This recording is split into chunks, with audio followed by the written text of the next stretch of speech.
Hello and welcome to Servant Lotan. I'm Lotan, and this is my first video, so I'd appreciate it if people could tell me what they did and didn't like, so that I know how to do stuff from here out. We'll be watching a video by Morgan and Paul about Christian dating boundaries. So let's get started. What's up, guys? How you doing? I'm Paul. I'm Morgan. And this is the Paul and Morgan Show. Today's video, 3 unusual Christian dating boundaries. Why did we call it unusual, Morgan? Well, because these might not be like very common boundaries you're used to hearing people talk about. But are they important? Yes. No, actually, I would not say these are important. I'd say they're damaging, actually, and that you should not follow them, or they will ruin your relationships and possibly your life. Boundary number 1. Not letting your texting become too steamy. What I have found is that it's easy to text stuff that you may not say face to face with a person. And that can create an accelerated emotional bond that you may not be ready for. We actually agree on this one. I do not think you should text someone very flirty or very suggestive things if you aren't prepared to do them with the person, or you're not comfortable with doing them with the person. Then when you get back in real life, you'll feel pressure to do those things. Of course you can be sweet and say you miss them, but it's like saying I miss you and then being like I miss you so much. Yeah. I miss the way your skin feels on my skin when we hug. It can become excessive, and it can create almost this romantic fantasy stuff that you're just not ready for in your relationship because you haven't decided that this is the person for me. There's no reason for you to wait until you find your forever mate to express your sexual urges or to have sex. It's unhealthy, actually. Then everyone would rush into weddings, just like most very strongly religious people do. There's a reason why many Seventh-day Adventists and Catholic people and just Christianic people in general get married so early, because they see it as a bad thing to have those sexual urges before marriage. But they have them because, oh no, they're humans. So they're rushed into these partnerships that they don't really think about. They just need to relieve this tension that they can't. It's very bad to save all that for one person, because then you're just trying to release it. There's nothing else in your head. You just need to do this. And that's why so many people get married young, and you shouldn't get married young. It's a huge commitment, and you need to think about it, and you need to spend time on it. And also just like the late night texting, the texting all throughout the day. I think we've realized that that's easy to do. So just be careful. And before you send something, think to yourself, like, is the timing of this text good for where we are in the relationship? Have we been texting all day and it's just gotten a little excessive? Is it 2 o'clock in the morning and we're sending, all of these good night, I'm thinking about you, sweet dreams, hopefully I'm dreaming about you stuff that's just not necessary. There's just like a certain time in the night when like things just get looser and easier to do. You get bolder, you get more comfortable. That's a good point. And you're like, I'm gonna tell him about my dream that I had last night and he was in it. And it's like, okay, no. Okay, yes. Just like I said before, it's healthy. And it's a pain in the ass to constantly withhold stuff like that until you find this mystical forever mate. And haven't you found that you might be texting stuff, that's just a little bit more intimate, and then you get back with the person in real life and it's like kind of awkward? Yes. Because you're like, I'm not ready to say that to him in person, but I said it over text. It's awkward and weird because so many people see sex as something that you shouldn't talk about, something that's improper or dirty. And that's just not true. And that has to do with the educational system around sex. We have horrible sex ed classes, and we need to talk more about it instead of shutting everyone up.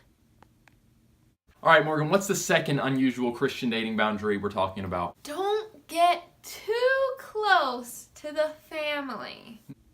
Alright, I cut that one off because I didn't feel like it was specified for Christians. It was more like general advice.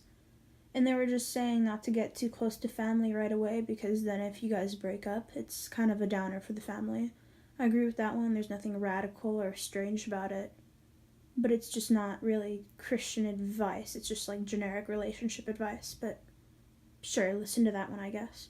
All right, the third unusual Christian dating boundary. Guys, it's not necessary to talk about sex, physical intimacy at the very beginning of your all's relationship. It very well could be. What if you're someone who has a really high libido or just constantly thinks about sex? And you really need to relieve that often. And if the other person can't do that, then, well, maybe that relationship just won't work out. Maybe you guys aren't compatible. And what if you're just not interested in sex at all? I mean, that's completely fine not to have any sexual urges like that. It's just, you can't expect most people to be able to do that. So a lot of times it's good to have disclaimers like this and say it right off the bat so that you can just trim out any people that you know for sure won't work with you. Not in a mean way or anything. It's just a fact. A lot of people just aren't compatible with each other. When you guys are first dating, sure, make it clear, I am saving sex for marriage. I'm very happy she said that at the least. That's a very responsible thing to do if you do plan to wait till marriage, because most people don't do that. So if you're looking for a partner and that one happens to not have the same goal as you, then you should say that right off the bat. It can be easy when you start liking the person to want to talk about Sex! it. Can escalate things very quickly if you start doing that. To want to know their thoughts on sex, to want to know, like, do you think you'll be good at it? Do you think we'll be good at it? You know, things like that. You don't need to be talking about that type of stuff or your expectations in sex and physical intimacy and marriage until you guys are engaged and going through premarital counseling with someone to be there and help y'all talk about it. To chaperone. Oh god, that sounds freaky as hell. Imagine just having like a 40-year-old like man or woman just sitting there with you and your fiance and you're talking about what you want to do sexually. And like you're just like, oh, I want to try anal. And then, I don't know, the chaperone is just looking at you like, oh, I see. What do you think of that? I don't know, that just sounds really weird to me. Talking about sex, it's fun and it's intimate and it's something you want to save. Just think, like, if you date this guy or girl for a few weeks and you guys get into these deep conversations about sex and your expectations and what you want to try and blah, blah, blah, what you think you like, whatever, and then you break up, like, 4 weeks into the relationship, you've just had very intimate conversations with a person that you're not going to be with. And so it's like... Yeah, very emotional conversations. Yeah. And why does it matter if that person knows that stuff about you? So what? Everyone thinks like that. And it's not a bad thing to think like that. It's completely natural. Not that every natural thing is good, except this one in particular is healthy and it doesn't hurt anyone. Hopefully you know them well enough to know that they won't go around spreading everything if you don't want other people to know. But who cares if someone that you trusted and had a nice relationship with for a while knows that about you? There's not a piece of you that you lost or anything. It's just stuff that most people have in their brain. It doesn't matter. When you're talking about something, you're also imagining it in your mind. And that's just something that doesn't need to be going on in your mind, guy or girl. And here it is, one of the main issues I have with religion. Telling people it's not okay to do and think things that come naturally and don't hurt anyone else. It's not okay to think about sexual stuff. It's hardwired in our brain to think about that stuff. And it doesn't do anything bad to anyone. So give me evidence. Tell me why it's bad to think about this stuff. Instead of just your mystical God told you not to. Give me actual hard evidence that tells me why it is bad for me to think about the human body, for me to think about it in a sexual way. Why? Tell me why. The Bible says, flee youthful lust. The Bible says, do not arouse or awaken love until the time is right. But the problem is, you don't even wait till the time is right. You wait until you get married, which makes you rush into marriage, as I said before, and waste away your entire life with someone that you don't want to be around. So we are just strongly encouraging in this area in particular, in your sexuality, to be vigilant, to be wise, and desire purity, and take steps to maintain purity. Don't slip into the way that the world says this should be done, because the world has got so many things distorted and backward and perverted. I hate the concept of purity, because they put it in pretty words. They put their ideas in nice, kind words. Be pure. That really means just don't be dirty. If you have sex, you're filthy. If you have sex, you're impure. You're not innocent. You're filthy.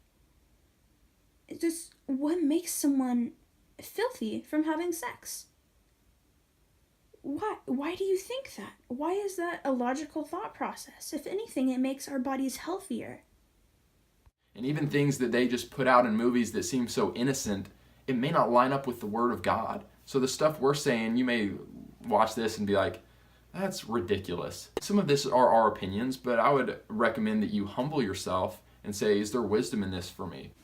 There is no wisdom in what you are saying for anyone. Wait until marriage to have sex? What, so you can rush into marriage? Don't think about anything dirty? That's just something most people can't do. I don't even think you can do that. And you're the one that thinks it's bad. So I actually am very curious what you guys think about our boundaries. I think they're unreasonable and harmful. Comment below and let us know if you have another boundary that is unusual that you've come up with on your own. Guys, if you enjoyed this video, give it a thumbs up. If you love my SpongeBob shirt, give it a thumbs up. I do not like your video, and I will not give it a thumbs up, but your SpongeBob shirt is in fact amazing, and I do give that a thumbs up. That is it for this video, guys. Like I said before, I'd love to get some feedback. Tell me what you want to see, and tell me what you didn't like in this video. Just to go over what we heard, they said, don't introduce lovers to the family too quick. Don't think dirty thoughts, don't text dirty things to your lover. And do not, I believe, talk about dirty things with your lover. Something along those lines, but it doesn't matter. It's the same general idea. I obviously disagree. I'm not going to say everything I said in the video, but it's natural to think that way for a reason, and it's fine to talk about it as long as the other person wants to hear you as well. Go over to their channel if you'd like to watch them, but I'd advise you don't. If they see this, which they probably won't, but if they do, you seem like nice enough people. I'm not picking any sort of fight with you, more your religion, but I suppose that's intertwined with you in a way, but you seem like nice enough people, so I just wanted you to know that I don't, wish any harm upon you or anything. I hope everyone has a good bye. I said goodbye. I meant good day. Bye-bye.